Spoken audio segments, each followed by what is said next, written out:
राजनीति में दोस्ती या दुश्मनी आवश्यकता के हिसाब से या यूं कहें समय के हिसाब से, प्राथमिकताओं के हिसाब से बदलती रहती हैं, ये कभी स्थायी नहीं रहती। क्या भारतीय जनता पार्टी के कुछ नेताओं पर भारी पड़ेगी भाजपा की नई जोड़ी? सूत्रों की माने तो श्रीमान ज्योतिरादित्य सिंधिया और महल के धुर विरोधी रहे जयभान सिंह पवैया पुरानी अदावत भुलाकर एक हो गए हैं।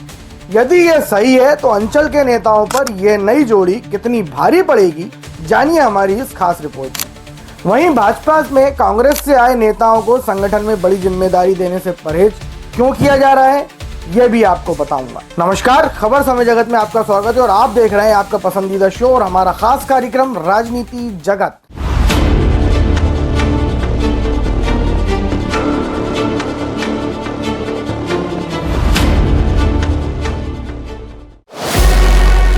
प्रदेश का ग्वालियर चंबल अंचल ऐसा इलाका है जहां से भाजपा के कई बड़े दिग्गज नेता आते हैं। बॉस, इन नेताओं का संगठन से लेकर सरकार तक में सदैव से ही जलवा रहता है और यह जलवा अब भी बना हुआ है।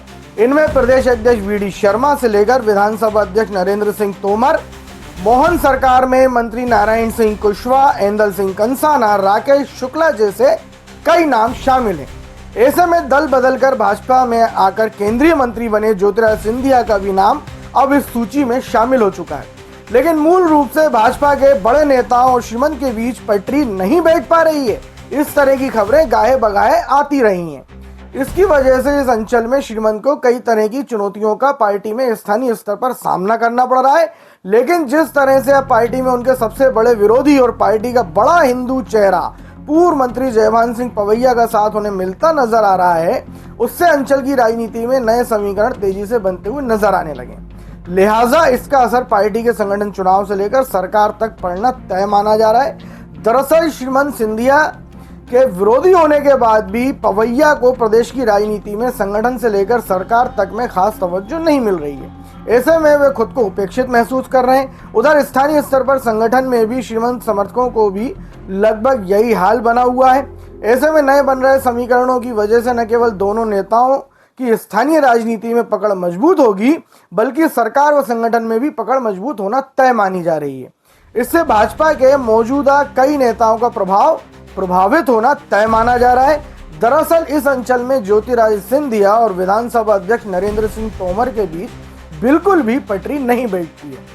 अंचल में जिन नेताओं का सर्वाधिक संगठन सरकार में पकड़ मानी जाती है, उनमें नरेंद्र सिंह तोमर एकमात्र नेता हैं। अब नए समीकरण से सर्वाधिक असर उन पर ही पड़ना तय माना जा रहा है। अब ये देखना दिलचस्प होगा कि पवैया का साथ मिलना सिंधिया और तोमर के बीच जारी सियासी दांवपेच के लिहाज से कितना महत्वपूर्ण है, वह भी तब जब भाजपा के संगठन चुनाव हो रहे हैं। जिला अध्यक्ष के लिए नरेंद्र सिंह तोमर समर्थक रामेश्वर भदौरिया और पूर्व संगठन मंत्री व प्रचारक शैलेंद्र बरुआ दौड़ में हैं। बरुआ को सिंधिया का समर्थन प्राप्त है। सूत्रों का कहना है कि जयभान सिंह का साथ मिला तो सिंधिया समर्थक शैलेंद्र बरुआ रामेश्वर भदौरिया पर भारी पड़ सकते हैं। दरअसल सिंधिया के भाजपा में आने के पहले इस अंचल में संगठन से लेकर सरकार तक में नरेंद्र सिंह तोमर का ही पूरी तरह से जलवा रहा है, फिर चाहे मामला मंत्रिमंडल का हो या फिर संगठन का। यही नहीं, इसके अलावा उनकी मर्जी से ही लोकसभा और विधानसभा के चुनाव टिकट मिलते रहे बॉस। लेकिन सिंधिया के भाजपा में आने के बाद उन्हें चुनौती मिलनी शुरू हो गई थी। यही वजह है कि दोनों नेताओं के बीच कभी पटरी नहीं बैठी है। उपचुनाव परिणाम का असर भी कहीं ना कहीं दिखाई दे ही रहा है।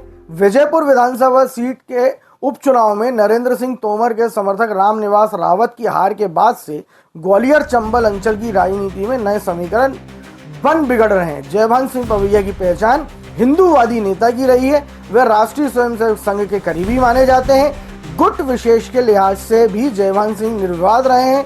अंचल में जब नरेंद्र सिंह तोमर ज्योतिरादित्य के बीच वर्चस्व की लड़ाई चली, तब भी जयभान सिंह तटस्थ रहे। यही वजह है कि उनकी ज्योतिरादित्य से नजदीकी की चर्चा जोरों पर है। माना जा रहा है कि राजनीतिक दुश्मनी के दोस्ती में बदलने की वजह केंद्रीय नेतृत्व से मिले संकेत हो सकते हैं। पहले औपचारिकता का ही यह रिश्ता रहा है। ग्वालियर चंबल अंचल में जयभान सिंह की पहचान महल के धुर विरोधी की ही रही है। दो चुनाव में तो जयभान सिंह और सिंधिया परिवार आमने सामने रहे हैं। तब सैद्धांतिक मुद्दों पर तो जयभान सिंह आक्रामक रहे, लेकिन व्यक्तिगत आरोपों से वे बचते रहे।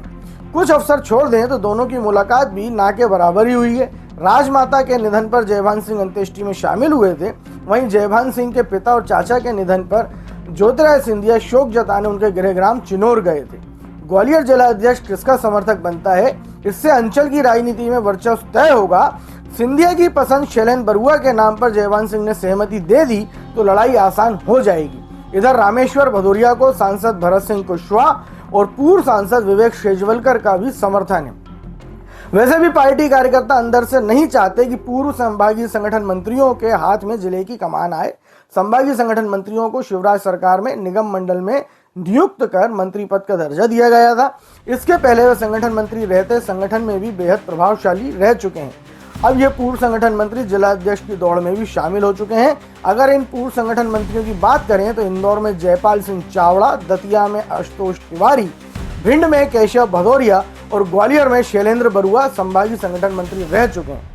राजनीतिक सूत्रों की माने तो अब इन सभी की राजनीतिक महत्वाकांक्षाएं जाग रही हैं। वहीं दूसरी ओर कांग्रेस से आए नेताओं को बड़ी जिम्मेदारी देने से भी परहेज किया जा रहा है। मंडल अध्यक्षों के चुनाव के बाद अब भाजपा जिला अध्यक्षों के चुनाव में भी कई तरह के विवाद सामने आ रहे हैं। वर्तमान समय में जिला अध्यक्षों के चयन की प्रक्रिया चल रही है। इसमें यह देखने को मिल रहा है कि मूल भाजपाई कांग्रेस से आए नेताओं को जिला अध्यक्ष बनाने के पक्ष में नहीं है। इस कारण कई जिलों में समन्वय नहीं बन पा रहा है। संगठन चुनाव में भाजपा का दिशा निर्देश है कि जिलों के नेता समन्वय बनाकर जिला अध्यक्ष का चुनाव करें, लेकिन प्रदेश भाजपा में सत्ता की राह आसान करने वाले यानी कांग्रेस से आए नेताओं के लिए संगठन की डगर कठिन होती जा रही है। चाहे केंद्रीय मंत्री ज्योतिराय सिंधिया के समर्थक हो या बाद में कांग्रेस छोड़कर भाजपा में शामिल हुए नेता, पार्टी के जिला अध्यक्ष पद पर उनकी नियुक्ति से पार्टी परहेज कर रही है। इसकी बड़ी वजह पुराने और स्थानीय कार्यकर्ताओं में बढ़ती नाराजगी है। ऐसी नाराजगी विशेष रूप से ज्योतिराय सिंधिया के प्रभाव वाले ग्वालियर चंबल क्षेत्र में अधिक है। भाजपा के पुराने नेताओं में नाराजगी, पार्टी नए पुराने कार्यकर्ताओं के साथ समरसता का दावा करती है, लेकिन संगठन चुनाव में अलग ही तस्वीर सामने आ रही है। सरकार बनाने की गरज में लिए गए फैसलों पर मौन रहने वाले नेता और समर्थक अब संगठन में नियुक्ति पर किसी दलील को स्वीकार करने के लिए तैयार नहीं है। हेलीकॉप्टर लैंडिंग वाले कुछ चेहरों के विधायक बन जाने से भी भाजपा के पुराने नेताओं में नाराजगी बढ़ने लगी है। उनका तर्क है कि जो विधायक बन गया उसी के करीबियों को मौका मिलता रहा, तो भाजपा को इस मुकाम तक लाने वाले के साथ न्याय कैसे होगा भाई। ऐसे नेताओं के मामले में तो कुछ जगह अजीबोगरीब स्थिति बन गई है।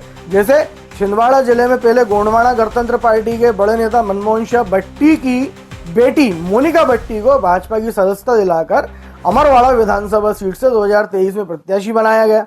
यह सीट भाजपा हार गई। फिर वहां के कांग्रेस विधायक कमलेश शाह को भाजपा में शामिल कर उपचुनाव में प्रत्याशी बना दिया गया। इससे स्थानीय नेताओं में अंदर ही अंदर बेहद आक्रोश है, नाराजगी है। यही स्थिति विजयपुर विधानसभा क्षेत्र में बनी थी। कांग्रेस से आए रामनिवास रावत के उपचुनाव में हार जाने के बाद पुराने भाजपा कार्यकर्ताओं का दबाव बढ़ गया।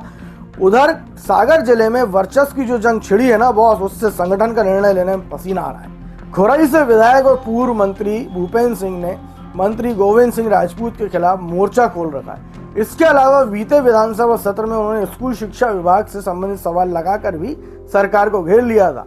इतना ही नहीं, सागर गौरव दिवस के कार्यक्रम में भी उन्होंने मुख्यमंत्री डॉक्टर मोहन यादव और विधानसभा अध्यक्ष नरेंद्र सिंह तोमर की उपस्थिति में मंच पर नाराजगी जाहिर की थी। भूपेंद्र सिंह के तेवर देखते हुए सागर में भी जिला अध्यक्ष के नाम पर सहमति बनने में काफी मुश्किल आ रही है। भूपेंद्र सिंह कांग्रेस से आए नेताओं को तरजीह दिए जाने का विरोध करते रहे। उनका तर्क है कि यही वे लोग हैं जिन्होंने कांग्रेस में रहते हुए भाजपा कार्यकर्ताओं पर भारी उत्पीड़न किया था।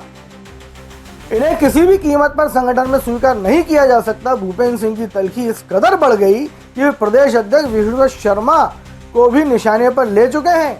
आज की हमारी इस खास रिपोर्ट में फिलहाल इतना ही।